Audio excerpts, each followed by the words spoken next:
everybody, and welcome back to another Doctor Who Big Finish audio drama review. In today's review I'm going to be taking a look at one of the latest box set releases from new series Doctor Who, starring Katherine Ted as Donna Noble alongside Nikki Wardley as Nat in Donna Noble Kidnapped, a 4-part adventure series box set that is available to be purchased now. Now before we get into all of that, of course it is currently March 2020 and quite frankly the whole world is going into meltdown. So yes, we have pandemics and COVID-19 and it's all a little bit scary. I'm currently living in a uni campus. I can literally see just beyond the camera a uni campus right outside my window, a campus that I do in fact go to study myself. And yeah, it's a little bit of a concerning situation. I'm going to try and continue videos as much as possible, because let's face it, even if we have to self-isolate, having a self-isolated life of Big Finish sounds to be quite a happy life, to be honest.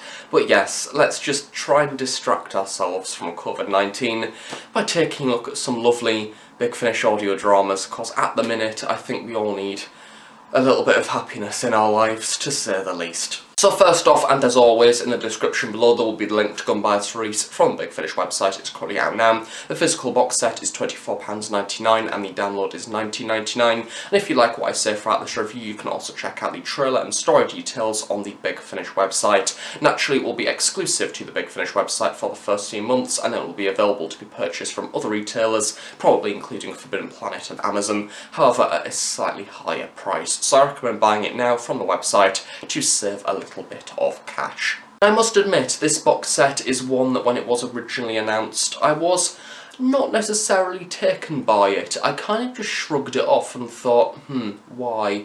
Because it is quite obviously just another way to utilise Katherine Ted as Donna Noble without David Tennant being present, because naturally David Tennant is an incredibly popular actor, and naturally with that comes a lot of jobs, meaning that more than often Big Finish is not necessarily at the top of the list to do, and it seems to be every few years that we are tending to get the odd adventure here and there with David Tennant, so naturally we want to do things with Katherine Ted that do not involve the 10th Doctor, and I think that this box set is an interesting one because it is quite a unique concept. We have Donna Noble going off by herself after the events of Silence in the Library. She wants some time away from the Doctor and the TARDIS and alien worlds, and as a result does of course come back to Earth to calm down in order to then go on more alien adventures outer space, this time round having her own companion being Nat, of course her friend from many years ago. This box set is split into 4 separate stories. There is a little bit of a plot arc running throughout, however nothing really too grand,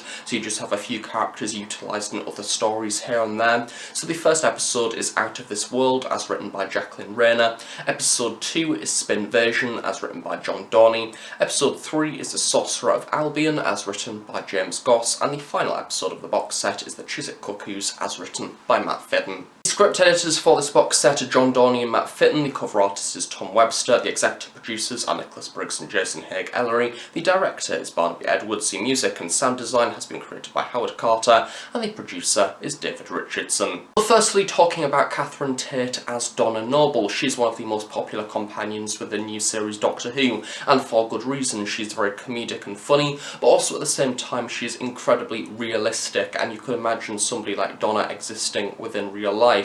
She's not necessarily special, and that is the best thing about her. And I really love the relationship that she did of course have with the Doctor, very much like how other people did.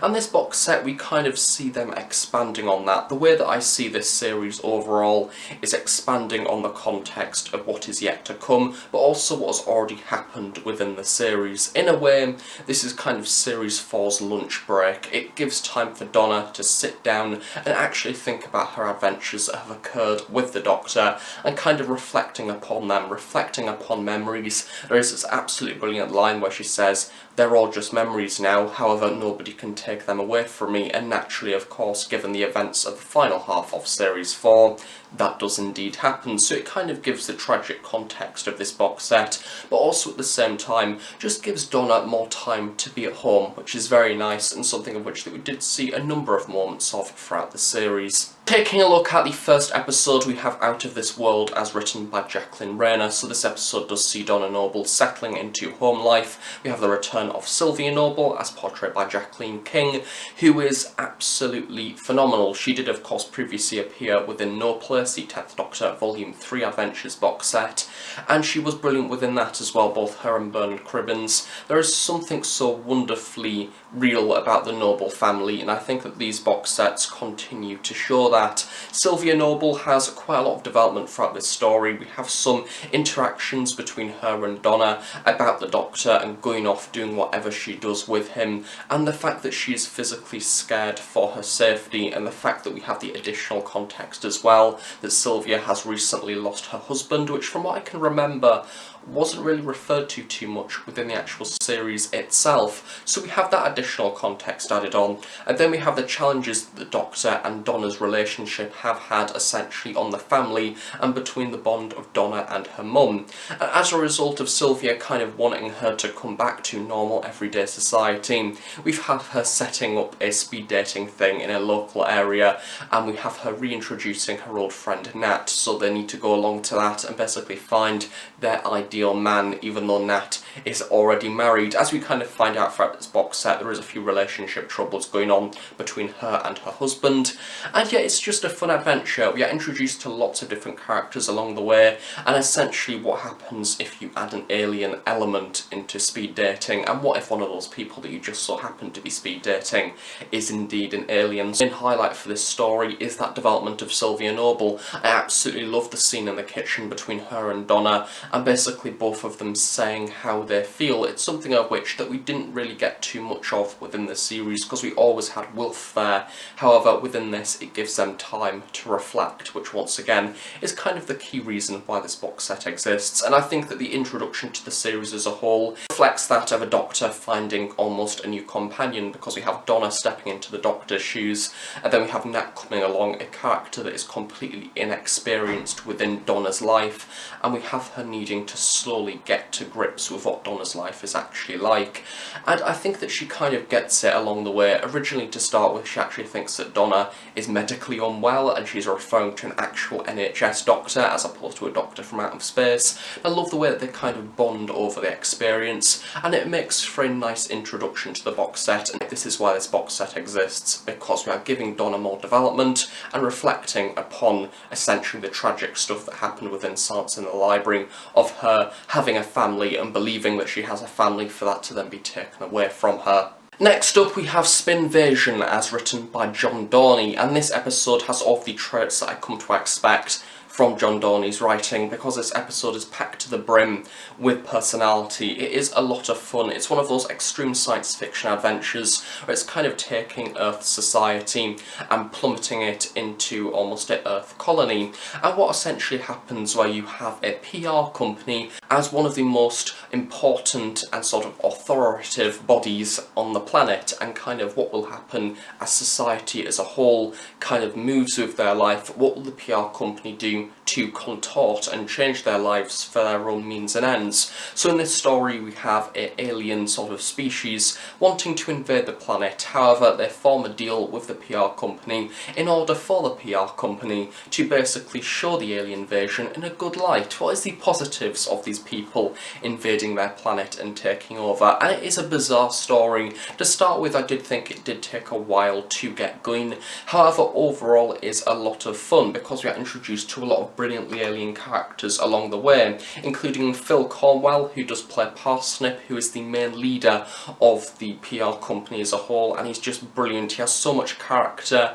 However, he is somebody that you would expect being on Earth today, kind of a business mogul or something like that, that has a lot of money and power, and he is the head of his own company, and kind of thinks that he's brilliant because of that, and implementing his own personality on this society, and essentially playing God. What happens with this PR company, and what happens if we choose between life and death? There is quite a lot of political references in there as well. When listening, I could kind of pick out a few political things, almost a homage to our own political society that we are living in and the flaws that it kind of has, and people essentially believing things that the media say as opposed to the truth, and kind of the media contorting things to be either more extreme or more severe than they actually are, because they just want to frame things in a certain light in order to suit their own sort of understanding and beliefs, which is kind of convenient and relevant actually, given what's more, currently living in a pandemic, and the way that the media are responding to that, as certainly in the UK at the minute,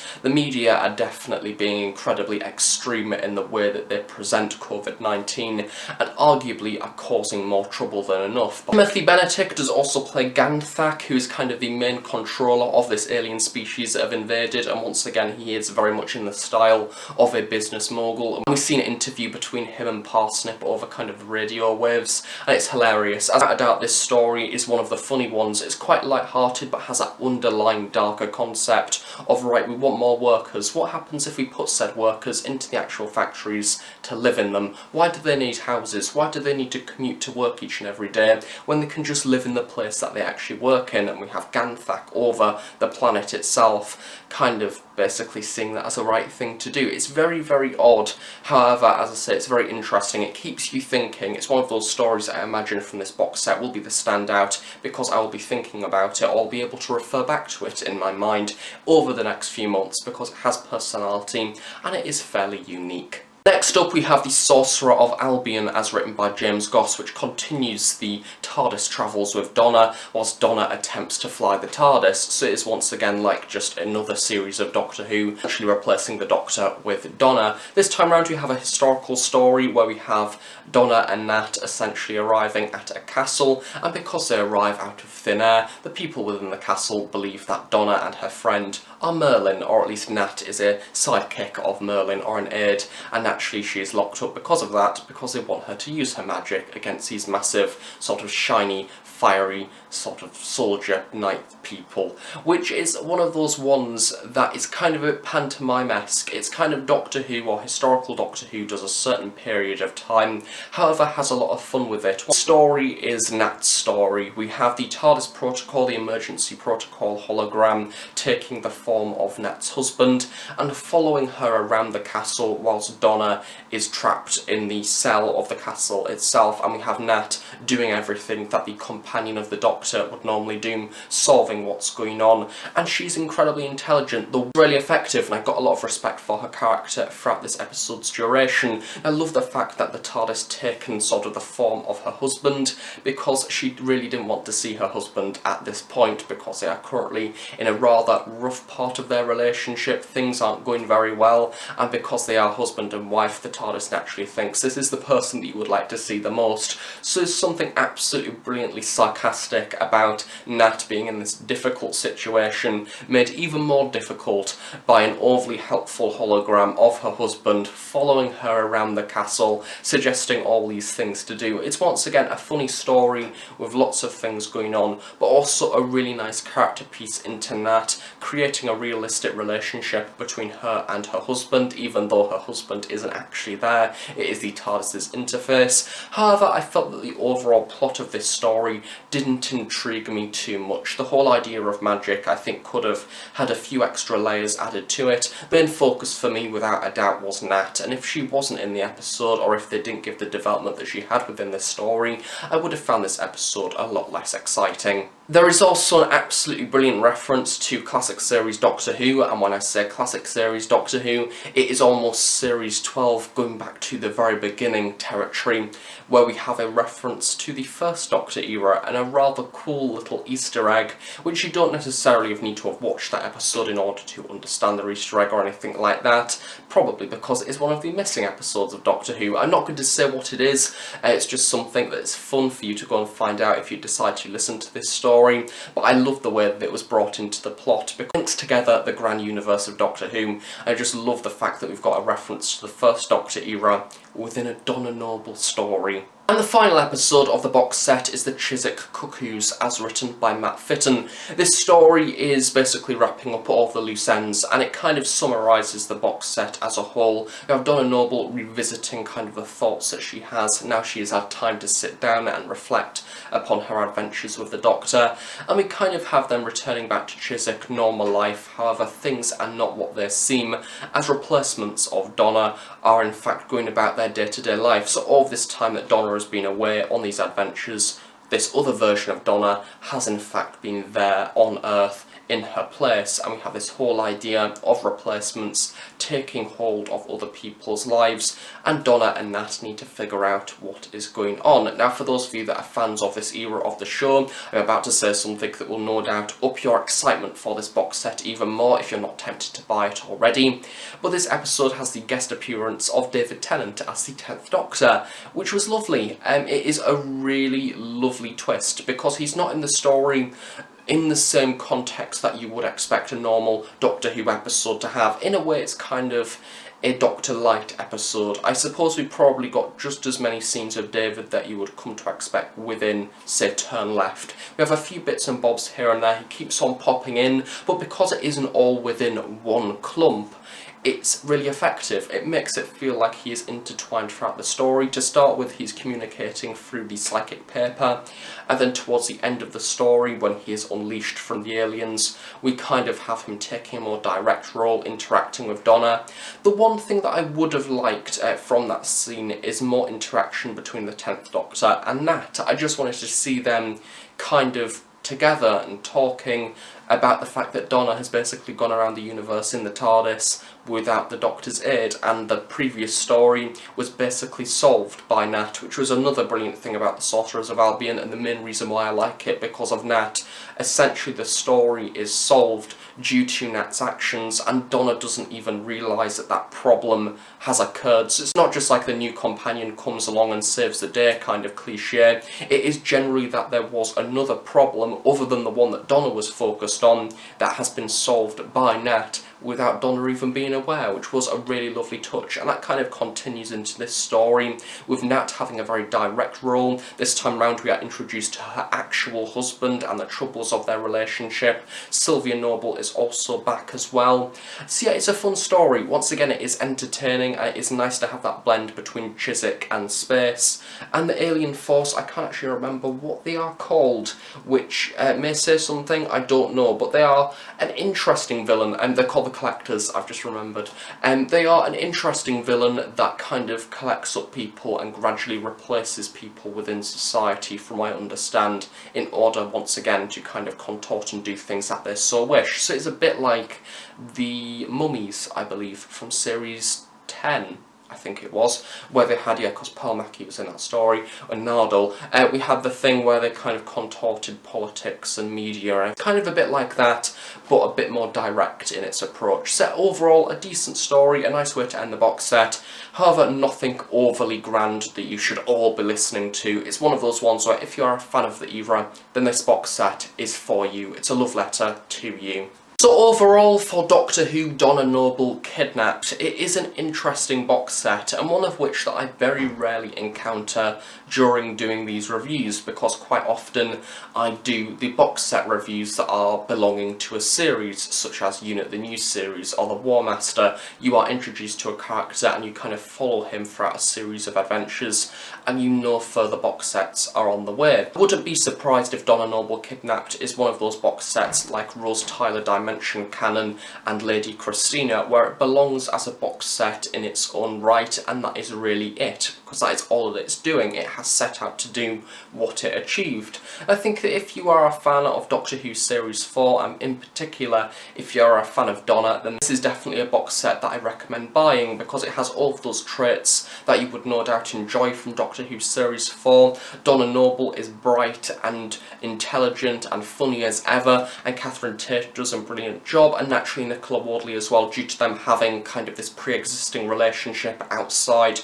of Big Finish and outside of the audio drama. It makes the relationship between Donna and Nat feel incredibly natural and entertaining once again, because they've done several comedy sketches before in the past, so it only makes sense for her to be the friend of Donna within this box set. This box set is definitely not one that I recommend to everybody. If you're a fan of serious Doctor Who, if you say like Dark Eyes and Ravenous and these big massive sagas, this is definitely a box set that is aiming towards a completely different demographic that is a little bit more of a less serious way of storytelling. It's quite comedic and fun, but also at the same time one that I recommend for these slightly younger listeners that are looking for a way to get into Big Finish audio dramas for the first ever time. So an overall emotional and entertaining box set, however not an essential purchase. So thank you very much for watching this review of Donna Noble Kidnapped. I hope you have enjoyed it. If you have any questions about this box set, please do feel free to leave them in the comments section below, and I'll hopefully reply to them at some point in the near future. And do of course stay tuned on the Host Productions for brand new Doctor Who content each and every week. So thanks for watching, and I shall see you all next time. Bye for now.